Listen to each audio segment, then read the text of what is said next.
I've drummed it into our players that they are privileged to play for you. Det skulle være en storkamp vi alle gledet oss til, men med et vaklete Liverpool denne sesongen, så er det neppe mange Liverpool-supportere som ser frem til kampen mot Arsenal torsdag kveld.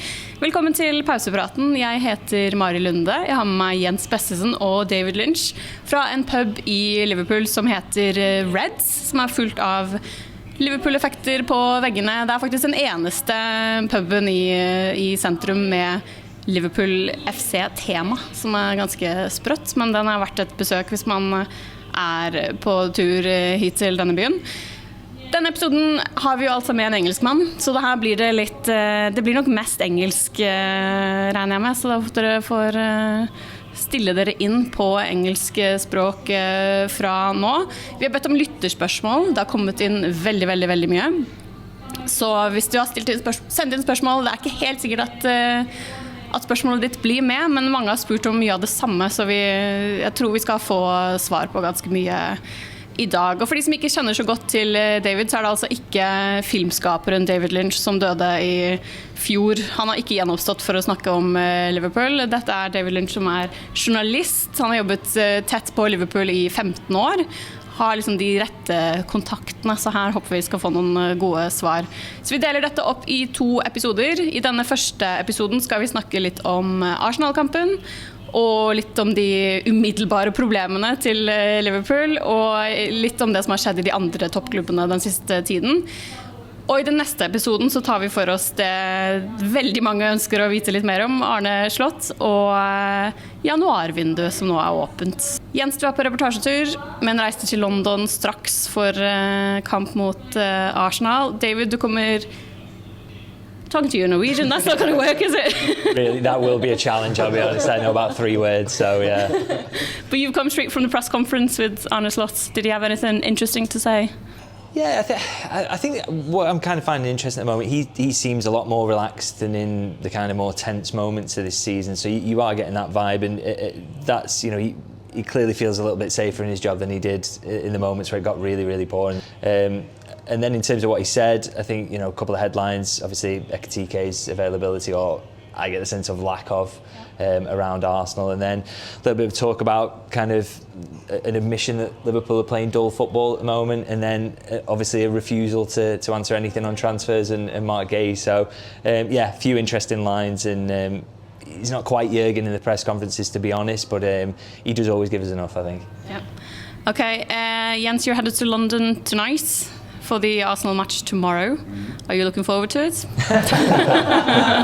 I can't say I'm not looking forward to it. Getting to go to the Emirates, that would be wrong and stupid. So always hopeful, but kind of afraid. I'm leaning on my statistics. I've never seen Liverpool lose when I've been to a game, and I've been to Emirates before and Etihad as well, and Anfield a few times. So that's what I'm hoping for. Promising. David, what are your thoughts ahead of the Arsenal match? Does Liverpool stand a chance? I think what will give them a chance, I think number one priority for me, don't concede a set-piece goal. If you don't concede a set-piece goal against Arsenal, you have a chance then to drag them down to your level and make it a game about open play football. And I think as much as Arsenal are stronger in a lot of aspects than Liverpool this season, I think open play chance creation, Liverpool have arguably got the edge, I think. So, you know, if you turn it into a game where the fact that Gyökeres has to play football matters, that's helpful to Liverpool. If you turn it into a game where, you know, you can get Florian Wirtz on the ball and use his creativity, it's not just about who can take the best corners, I think they've got a chance. I don't think it's a massive chance because I'm a little bit concerned that they will concede from a corner, but they've always got a chance, especially with Jenzo with his great record. So.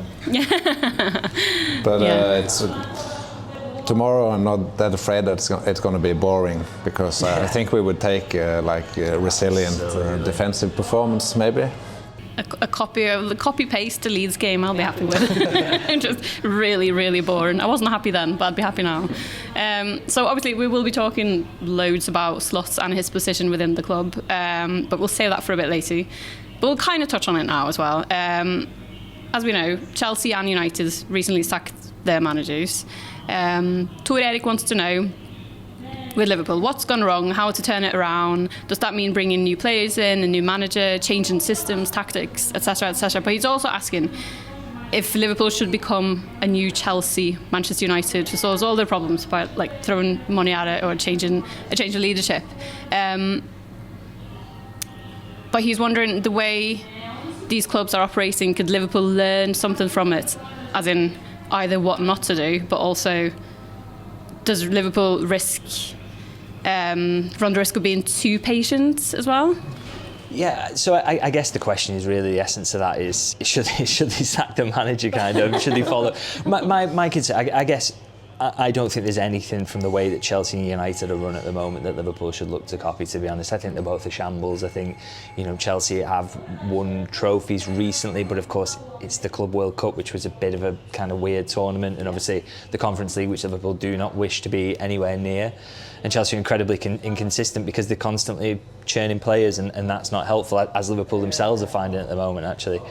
And Manchester United, just an absolute mess. I do think the manager was a problem for them, but he was one of 1,000 problems that they've got. So I don't think Liverpool should take any lessons from them whatsoever. I think the manager question, the big concern now is that in the very, very short term that both United and Chelsea get a little bit of a new manager bounce, and this top four race is very, very tight, and that maybe will prove the difference for them.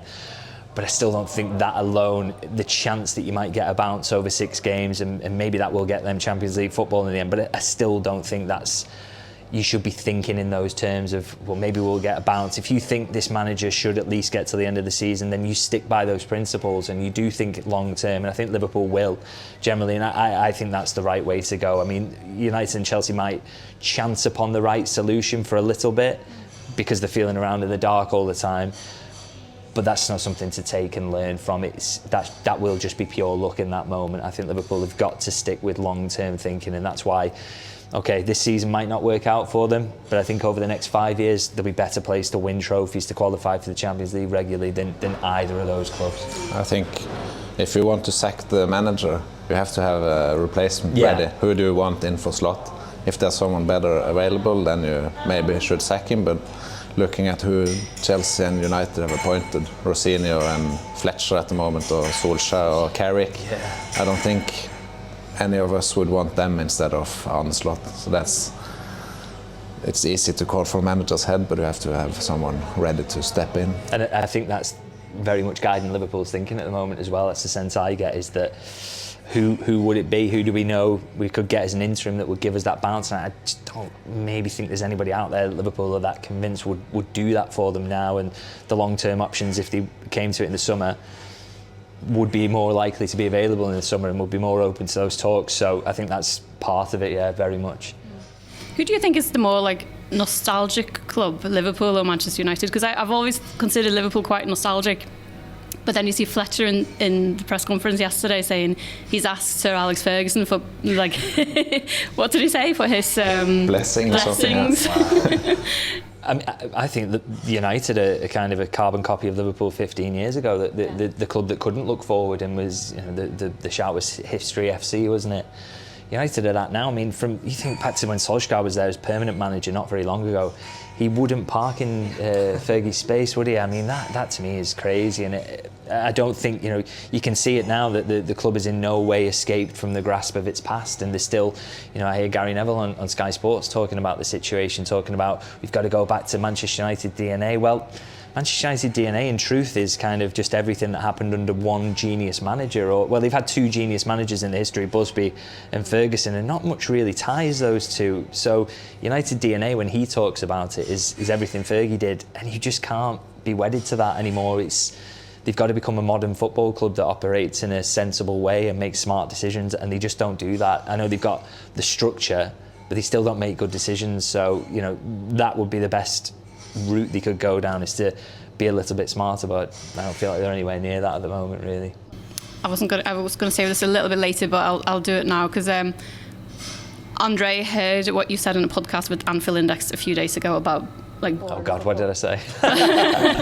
but he says, I have been making a similar point to Norwegian Liverpool supporters for some time, that we are currently in a broader cycle where fans of nearly all top 8 clubs, including Arsenal, are dissatisfied with the aesthetics of the football.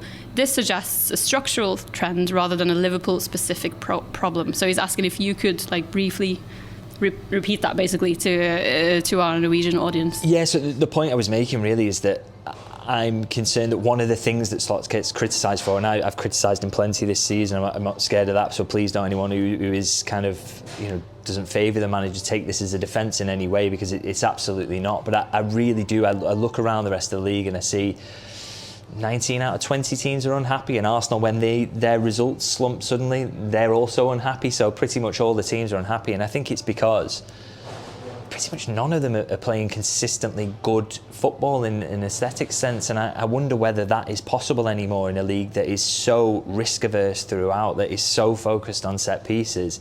What good football and a good football team looks like, and by the way, one of the factors is that the teams are all close and competitive as well, so that doesn't help being a team that can consistently dominate.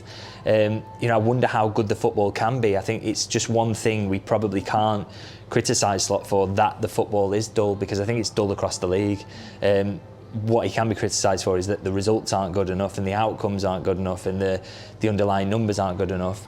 But I think people maybe do need to recalibrate a little bit about what good is going to look like, and it's not going to look like Jürgen Klopp football, or certainly over the next maybe we'll come out of this cycle in the next year or 18 months, hopefully, for the good of the league.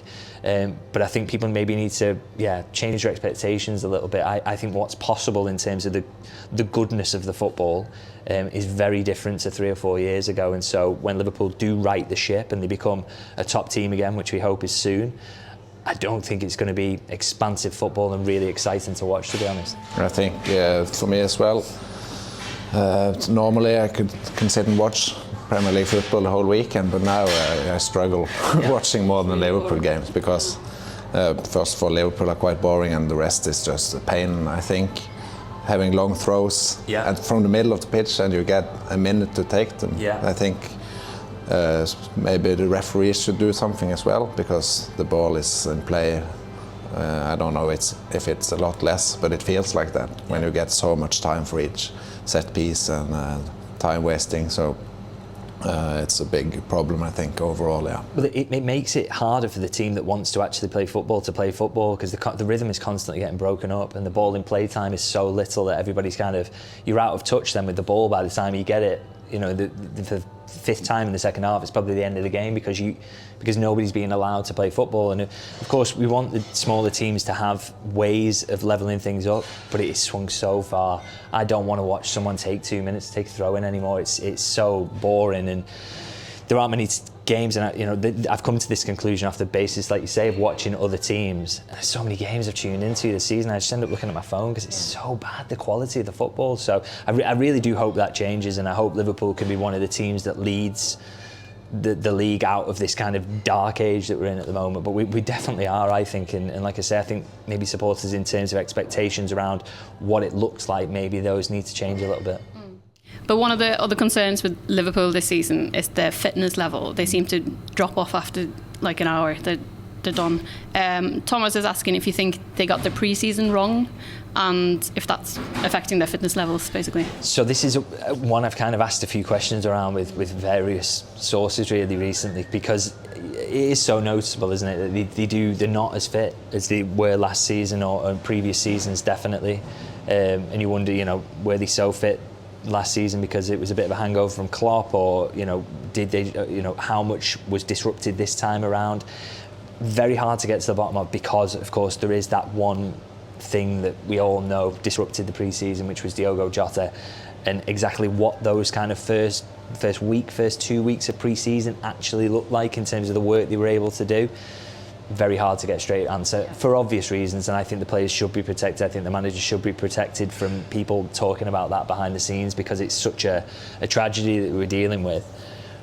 But I don't think it's hard to make that link and think that is possibly something. And the manager himself has said this publicly, that once you don't do that bit in pre-season, you can't really get it back through the season. It's very, very hard to do. So Liverpool have constantly been trying to play catch up and failing, really. So I suspect that was a big issue there, rather than misjudgment about how they did the pre-season.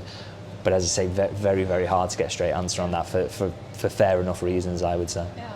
Could the injuries as well have something to do with that? Because a lot more injuries than last season as well. Yeah, and I'd say definitely you look at McAllister playing as well. The fact he had his injury, his whole entire pre-season disrupted by injury, plus on top everything that happened with coming back in, you can see that. That's so obvious in his case. And as you say, then you throw the injuries on top in terms of they seem like a consequence, don't they, of pre-season, because Liverpool were flawless in terms of their injury record last season. So I think it's definitely a fair point. So we've touched a little bit on Slot and Klopp already, but Ivan asks, why is he, as in Slot, seemingly unable to motivate the players for each match? Something we did see in the second half against Fulham. It was said to be one of his biggest strengths. And Ole Morten's question is, what are the main similarities and differences between Slot and Klopp? I guess in terms of the motivation, for me, a lot of that kind of, it generally comes down to you look motivated when things are going well and you don't look that motivated when they're not. I mean, it's not, when people say when the press is working or it's not working, that's a tactical issue. And when that is going wrong, and that could be because of fitness from pre-season or it could be poor coaching, it's very, very hard to unpick these things, which is why you should always kind of keep an open mind on it. But if the press is a second short, you look like the players look like they're not running because they're not getting there to get to. And like I say, that could be a tactical, could be a physical issue. But in terms of the motivation, I mean, you can't doubt for a second that they all want to win and they all want to try their best, and they all are trying the best. So for me, I don't think it's a motivational issue. I think it is either technical or physical that's going wrong for them really in terms of that. And in terms of the comparisons between the two managers. People behind the scenes will very much tell you that that Slot is a much calmer character, maybe particularly in comparison to Klopp's last couple of years, maybe a lot easier to deal with because Klopp had so much, that sounds like an over-the-top criticism and I really don't want it to come across as that, but Klopp had a lot of power towards the end and very much wielded it, and that was the right decision, by the way, because I think Liverpool were getting the results off the back of it. They were getting trophies, they were doing well, but I think it was appreciated internally that there was a bit of a change from that. Now, what could happen now is that it goes too far and it gets too lax, and that will be the discussion we have if this manager leaves at some point. So that's always interesting, but I do think that is seen as the big difference. He's happy to be head coach, he's relaxed, more calmer around the place and more willing to let others kind of get on with their jobs and to delegate to them, which we saw recently with the set-piece coaching, which is why that ended in the way it did. Do you feel like he's the same person that he was last season, or even during the slump in the fall? Like, has it changed at all this season? I wouldn't say so. I think he's had a calmness. Obviously, when it got really, really bad, I'm talking around Forest, Manchester City, PSV, that kind of time, he went into himself a little bit and he did look, I thought, very kind of concerned on the sidelines, almost, shell-shocked really. But I think either side of that, he has seemed himself. He's been relaxed in press conferences. He's given straight answers. He's always tries to hold back his honesty, but that's a real trait of his. And so a lot of the things he'll say, he will just say things straight and doesn't try to sugarcoat them. So I think he's been true to himself. And again, if it had ended after PSV, that's one of the definite plus points you could have said about him, is that he was always that and was always true to himself. And I think as a manager, you've got to be. Because if you do start to change in the face of, obviously you change things tactically and you tweak things in terms of that, but in terms of your personality and how you want to come across, you've got to be consistent. I don't think the players will take to you or respect you. But you can see the fans on social media, like the things he's been saying this season. If he had said the same thing last season, they would have thought it was funny, or they would have enjoyed it. And now they're like, oh, how dare he say these things? This is the thing. I can't stand that, if I'm being honest. Is that every little thing he says now is being poured over. I think you've got to kind of take press conferences with a pinch of salt. You've also got to think of the context of what the question was that he was answering and what he can say. Because, around the set-piece situation, that's such a good kind of little microcosm of how this thing works. Everybody wanted him to come out and say that the set-piece coach was an idiot and they didn't like him and that he needs to be sacked. He can't do that. It's a professional environment. And he also can't say, this is shocking, it's not good enough. He's got to kind of keep his players' motivation going. He can't publicly hang the set-piece coach out to dry. He can only privately in the embargoed section with us hint that he wasn't very happy about it, which obviously I think we all reflected in our writing. So that's all he can do. You know, people don't think it's, you know, it is a professional environment and we're all adults in this situation. There's only so far he can go, and typically, you know, when his quotes are getting picked apart, just think about the context of the answer and what he's trying to explain rather than saying, you know, oh, this shows he's an idiot. Because I think there's kind of a desperation sometimes when you want a manager out because you don't like the results to, you have to paint them as an idiot, and it doesn't need to be like that. You can criticise by all means, and many have, and I have, but you don't have to try and turn it into personal attacks. I never really understand that sort of thinking, really. I think it's impressive that he keeps his cool that much, because we don't know half of the interviews he has to make during a week. It's so much pressure. I think Klopp, that's what made Klopp tired at the end as well. And look at Amorim and Maresca losing their heads towards the end. So maybe the pressure was a bit more on them, but still he keeps his cool. Yeah. So both Kim and Lars wants to know, how does Slot actually want the team to attack, and why is it not working? I think what we kind of learned last season is that he wants to use his wide players as kind of get them in isolated situations on 1v1s, or try and get them in situations where they can come inside and make the difference in kind of little balls in behind. And I think that's why you see when they had Wirtz this summer is that the ideal situation, I think, when they thought about this was that Liverpool had the opposition absolutely camped at the edge of their box. He had Florian Wirtz on the ball, in space, managing to turn, looking up. He had Isak, Ekitike, Salah, Gakpo running in behind as three options, and it's very, very difficult to defend. I think that's the ideal scenario they want to find themselves in. Of course, one of the problems he's faced is the high degree of turnover that creates uncertainty, adaptation of players. You know, Ekitike's found it easier, Wirtz has not, and he's getting there now slowly. Then, of course, the disruption in pre-season that we touched on. So he's had a lot to battle with in terms of getting there. And, of course, this pronounced change in how the Premier League is played as well. All these kind of factors have combined, and maybe you could argue it not being completely balanced, the squad at the end of the summer as well. Maybe missing one more elite wide option, maybe. So you throw that all together and you can see why it's a difficult job. And as I say, I've criticised the manager many times, but I also completely understand there's a lot of mitigation there as well. So I think that's the kind of football he would like to play and the football he wants to get them to if he gets the chance.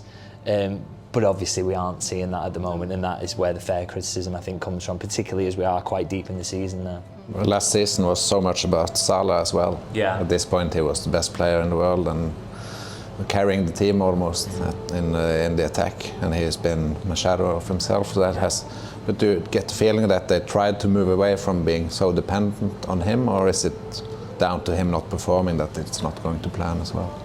I think what we've got to say is there's probably a balance between him not performing as he did and Liverpool not platforming him as well. I think it's kind of 6 of one, half a dozen of the other, in that I don't think we can solely say that Salah's completely fallen off a cliff, because I mean, obviously it's a lesser environment, but he's still scoring at AFCON. He scored goals for Liverpool this season and had moments where he's played really well. So it's maybe, you know, the fact that the team's a bit of a mess as well is to blame. But I think definitely the summer business was aimed at moving on from it eventually. I think what they thought is, and I think we would all think this in our heads, ideal scenario is that is a kind of done in stages, and so you have another 2 seasons of Mo, you're introducing Isak, you're introducing Ekitike, Wirtz, and they're all getting used to it, and by the time that Mo moves on, he's a lesser figure in the attack, and therefore it's not as much of a difficult situation. Now, with hindsight, everyone would say we should have just ripped the band-aid off and let him go because he was going to decline, and maybe that's true, but it's so easy to say that now. I think we would have all said in the summer the ideal situation is get another couple of seasons of Mo with these guys. Okay, see how the balance works. That might be difficult, but you don't want to let a guy go who was so important to the team last season, has been so important for so long as well. So maybe they made a misjudgment, and I, as a sporting director, with all the information you have available to you and the amount of money you get paid, maybe you should make that decision better. But equally, I do sympathise as well in that hindsight's 2020. It's so easy for me to say that now, and I don't think there was anybody out there who was making the case that Salah should be let go last summer. Do you think he could go this January? No, I would be very, very surprised. I think they've managed to calm it down sufficiently. Yeah. To get him back after AFCON and maybe get to the end of the season. So I think at bare minimum he will get through this January window. I think the expectation then is, particularly if Slot is still the manager, that he will go then. But obviously there's a lot of time between now and then, and maybe the manager won't be there. We kind of don't know, but we'll. That's my expectation as things stand. Yeah. Yeah, I think post the Salah interview, I feel like the club handled it really well. Yeah. Yeah, I was really impressed with it. Yeah. And it could have ended in a scenario where he said, I have to go. So I think you've got to give credit to the sporting hierarchy there in terms of the way that they managed it. I also think they're kind of open to a little bit of criticism in that, like I said, that transitional period. Did they think that Salah was going to be okay with riding the bench a little bit more this season? I don't think that was ever realistic to think that. He's never shown that kind of trait. And also, did they think he was going to still score at the same rate as last season? Again, I think that was naive if they did think that. So his position in the team was always going to be up for debate. Now, they should have had a real talk about what that looked like in the contract scenario. And I imagine they did to some extent, but I do feel like they've been caught out that it even got to there. But as you say, I agree. I think the way that they calmed it down, the fact that we are now looking at him getting to the end of the season at the very least, that's a bit of a triumph from where it was, because it looked like he was going. It looked so bad for a few hours, at least for a couple of days. But yeah, Klopp said as well, didn't he, that Salah is great until he's not playing. Yeah. So Gustav was wondering, what is the current preferred system in the team? Is it like 4-3-3, 4-2-3-1, etc.? What's your... I think ideally you want to go back to 4-2-3-1. I think that's what he would has been wedded to for the majority of his career, and I think that's what he would ideally see, is with Wirtz playing in that number 10 position. You've got options then deeper than him. You've got wide options either side. Gakpo and Gamoa coming through there. Salah playing most of the games in theory, with Frimpong backing him up, maybe a little bit of Chiesa, and then two great options at centre forward. That's what these players were signed for, I think. But and that's the sense we get from talking to people. But of course he's had to mix it up for various reasons, for Salah being away at AFCON, for all the injuries that Liverpool have had. But I do think he wants to get back there eventually if he can. Do you think he's surprised by because Gustav was also asked what the preferred starting 11 would be? I'm just thinking about the midfield.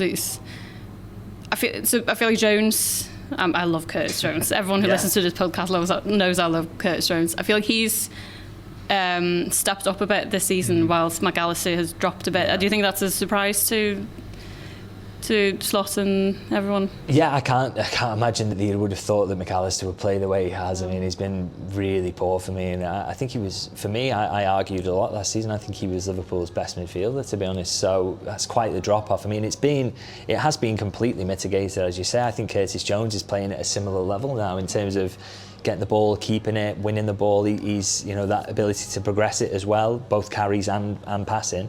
I think he's got the lot there, so that has mitigated things. But of course, it's kind of made Liverpool look a little bit lighter in midfield, because they're throwing them all on, because they're also not convinced that they can use Wirtz in this moment in the advanced role, so they're pushing him out on the left. So it's kind of like thinned the midfield options, when that, for me, at the start of the season, it looked like the strongest area of the team by a million miles. So that's been an unfortunate thing. And yeah, in terms of what the ideal 11 that he would have put out at the start of the season, I think it would have been Wirtz in there, possibly Gravenberch and McAllister, and maybe they were trying to wean themselves off Szoboszlai being in there as much. But of course, then reality hits you, and Szoboszlai is suddenly like the most important, probably best player this season. So it's, but I think managers are okay with that, because seasons are like stories and they develop, and things happen that you don't expect.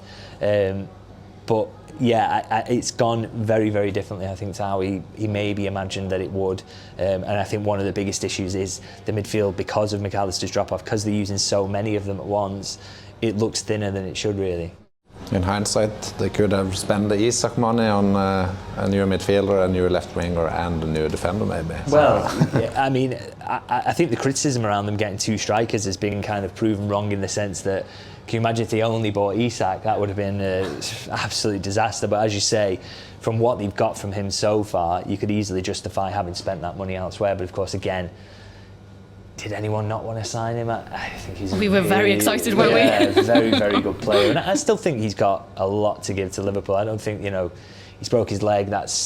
It's a contact injury. It can happen. His first season is pretty much going to be a write-up, but I think there's a lot to come from him. He's still a good age. He still will be next season. And if Liverpool can get 2 or 3 seasons of elite level out of him, that money will be well spent. But yeah, they probably still need to balance out a couple of other areas of the squad, definitely. Right. Right, so we're in for a boring game at the Emirates then. Let's hope so. Da tar vi en liten pustepause før vi fortsetter i neste episode. Mest sannsynlig til helgen, regner jeg med den kommer. Kan det stemme? Det kan være stemme, godt mulig. Vi satser på det. Snakkes til helgen. Ha det bra. Da må du si noe da. Up the Reds. Takk.